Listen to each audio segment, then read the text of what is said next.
Hey guys, what's going on? This is Roth, and I am so delighted to welcome Freddie Highmore here, who you probably know as Norman Bates from Bates Motel. So listen, we're going to mention a few things that happened in the first and second season, leading into the third season. So if you haven't seen them, why haven't you seen them? Go watch them immediately and then come back here. Yes, going and watching in time for the third one. Exactly. Well, it's on Netflix now, the first two, so that's good. It's on Netflix. It's also, there's a bunch on Hulu as well, so you have options. Is our point, and you should watch it because he's amazing in it. But let's talk. Yes. So, you ready? When last we saw Norman, I loved that finale. I really did. Yeah. Did you see it coming, that he was going to be so distraught that he'd have to take himself out? Is this an ultimate? I mean, no. Sometimes it's a selfless act. I think in Norman's case it was. Yeah. It's obviously an all-encompassing subject, but. Well, I think what's so fascinating about Norman as a character is that he, unlike most, like a sociopath, which you would associate with a serial killer, he does have this sense of conscience. Awareness, yeah. Yeah, and I thought it was actually really selfish of Norma to stop him. Oh, really? Yeah. I really did. Although, yeah, I guess in that way she would have saved herself. she would have saved... Yeah. So in that way it would have been the sort of great selfish decision to take, to be like, go ahead, Norman, and know that she'll live. But yeah. Of course she can't. She cannot do it because she is so obsessed with her boy. Yes. Yeah, it's funny. I wonder what your take is on it, because I thought, man, like, she is so willing to let him just go on and kill other people as long as she has her lifeboat of a boy. No, it's interesting from that respect. But I guess it must be so hard to look at your son, even if they had a more normal relationship, and try and convince them otherwise.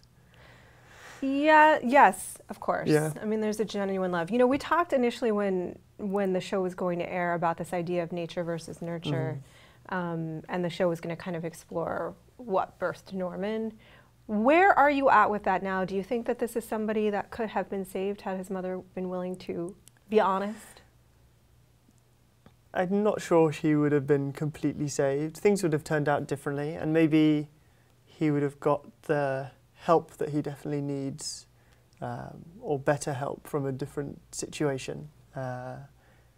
And there's lots of, I mean, Dylan and Sheriff Romero, I think, both expressed that opinion in the second season of, well, maybe it's time for Norman to see somebody, or for him to, you know, try and get some real help as opposed to just this overbearing love of his mother. Yes. But then, of course, from her point of view, it's so sad because she genuinely feels that she's doing the right thing for her son, I think. I think she does, too. Even though she's completely misunderstood, she thinks that, like, the first scene of the third season is them two snuggled up, spooning in bed. And maybe she thinks that's right. Maybe she thinks so. She obviously does think it's okay. I mean, we won't say too much about it, but it is one of those moments. I was watching it the other night, and just, it's so hard to watch. I know. It's so gross and inappropriate. But they both see it as normal. I think actually that's one of the journeys in the third season, is both of them moving towards this point of starting to question whether they are quite right and right for each other, and whether questioning the normality of their relationship that they've previously assumed. I think one of the other interesting things, though, the episode ended, season 2 ended, where Norman, in his mind, and he really thought that it was real, Norma confessed to him, right? That she had been the one to kill Miss Watson. Does he actually believe that his mother, has he reframed reality to assume that his mother is the one that did that? And he's protecting her? I think at times he does. I think it's still this split sense of, on occasion he loses track of reality, and then sometimes he sees it again and is aware of what the truth is. But it's this constant battle in the third season between these two figures of his mother as well, the real version of her, and then ever more this fictional representation that he conjures up at times, and that speaks to him. He can't tell the difference, right? No, exactly. And then starts to try, as the season goes on, to try and distinguish between these two things, these two people. But the interesting thing is, towards the end, I guess, the starting of a relationship between this fictional mother and Norman. It's so confusing with the two names all the time. Norma, you find yourself Norman. like Norma, Norman, and then normal, and yeah. Not normal. No. I can assure you of that. I think a lot of people are assuming that heading into the third season, you will now really be the classical Norman Bates and just sort of running around and murdering at will. Is this the case? Certainly, it's a lot more of that than the first two seasons. In a way, it's kind of earned. I think the first two seasons were necessary in setting up this character that we root for and whose side we're on, to then be able to start to challenge whether we were right to be supporters of Norman and sympathisers with him at the start. I still am. It's very strange. I know. There's a part of me that's still really... Oh no, it's okay. That's the trick, isn't it? It's like, no, there might be something. He might turn out all right. And yet we know that he fundamentally will not turn out all right. But there's much more of that in the third season of Norman gets to put on her clothes for the first time. So we've got that coming, which is fun. What was that like for you? I guess it was just odd being fitted because they made my own versions, sort of odd being fitted for clothes that For you lady saw, clothes. but also clothes that you'd seen Vera wearing for so long. It wasn't really the fact, it was just so obviously stuff that she'd been wearing, so yeah. Talk a little bit about Dylan and sort of the story, the larger, the town and the drug trade and how that storyline is going to play in with what's going on with Norman. Everything feels much more connected in this third season. So Dylan's storyline, and he has a lot of interactions with Caleb, who returns. And it's more, I guess, from Dylan's point of view, his arc this season is much more to do with where he fits in the family and finding his place within that, as opposed to his journey and establishing himself in the drug world. It's more establishing himself within the family setting. And then for Norman, it's very much, especially Norman, centralised around the house.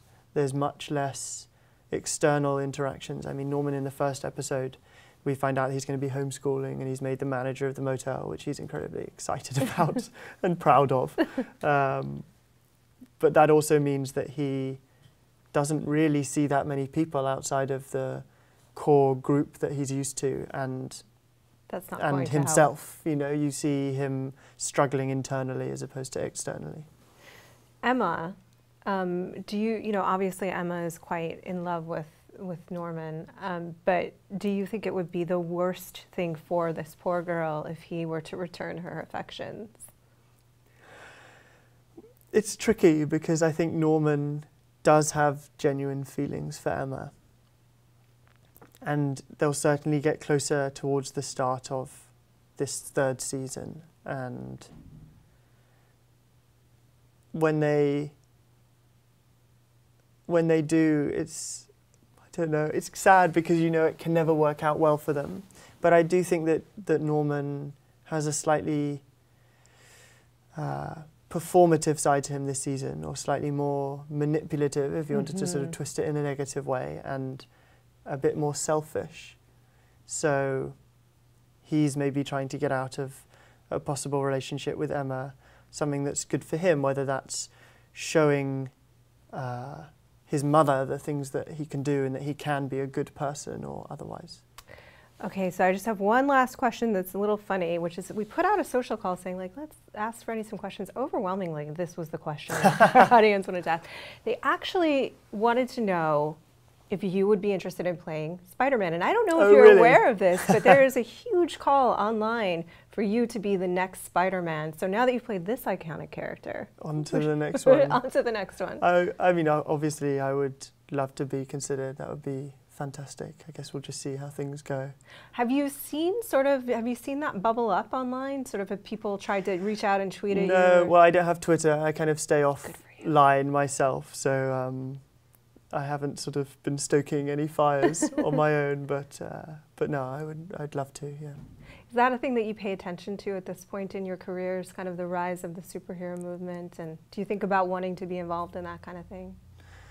Certainly, and I guess what's interesting about Spider-Man is that he is very much, I don't know, you always feel like you can identify with him, you know, that kind of guy at school who wasn't perhaps in the kind of really cool group, but who was extremely intelligent and managed to find confidence in being Spider-Man, but in this other side to his life.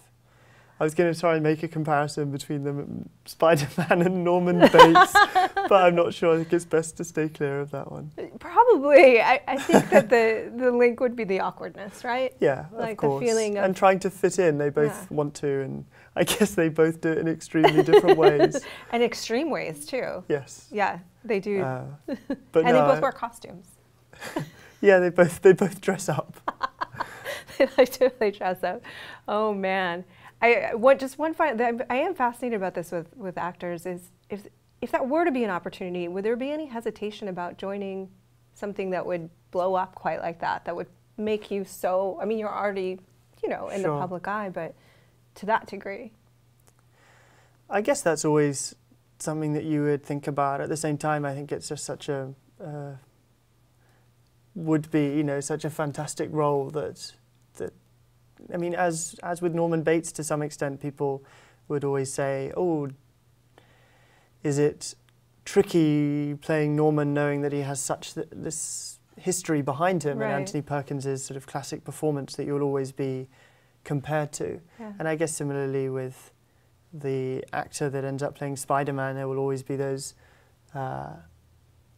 comparisons made with Tobey Maguire's sort of great performance, and most recently Andrew Garfield. So. Yeah, interesting. Anyway, we shall see. Well, we're pulling for you. Thank you. Bates Motel, back. You should, if you haven't checked it out, you must. If you're excited, so are we. It's going to be, I've seen a few episodes, it's going to be a great third season. So make sure to check it out. And for all things Freddie and Bates, keep it locked right here to IGN.